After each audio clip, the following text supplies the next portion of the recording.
Hi guys! Ito yung mga halaman ng mama ko. Yan, mahilig magtanim yung mother ko. Kaya, yan yung kanyang mga plants. Diba? Ang gaganda ng mga plants. Plantita yung aking ina. Yan. Dati may mga orchids pa dito si mama. Kaso nga lang, wala na yung mga orchids niya.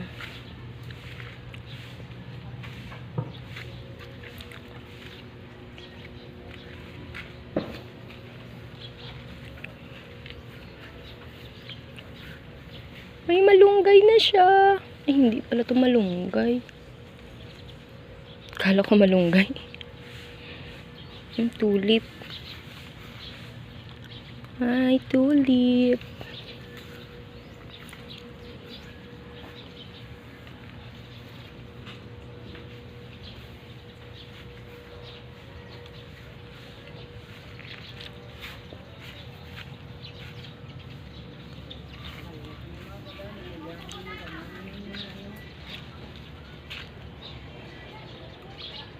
Ganda.